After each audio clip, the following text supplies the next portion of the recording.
Beyond class. Danielle, this is Judy. We were on whip night. So we talked about some techniques. I'm gonna actually put Judy with her back to camera. So on that whip, we talked a lot to the leaders about making sure that as you lead this, you're not pulling your left connection out here as you're trying to ask her to rotate. The other thing we talked about for the leaders was to stay very close to the follower when she comes in. So we want to make sure we're not this far away, but we're actually trying to stay much closer to this hip. That way my elbow can have a soft bend in it. That way I can absorb and slow down that energy before I redirect. Okay, we'll turn back this way.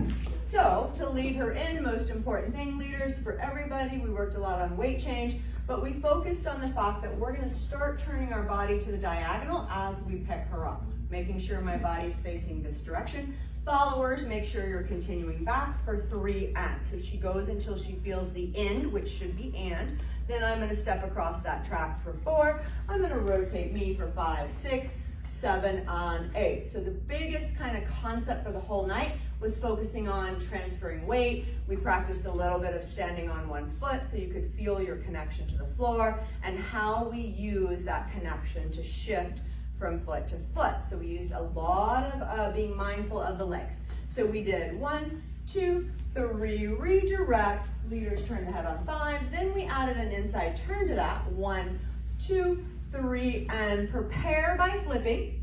Start to open the door, 5, rotate your body, leaders, for 6, anchor, step. We also did the outside turn. Same thing, prepare and close dance position, rotate you, leaders, for 5, rotate you, follow through for 7 and 8. So if I did all 3 of those from this side, we had our basic whip, 1, rotate to her, 3 and 4, turn my head, it causes her rotation.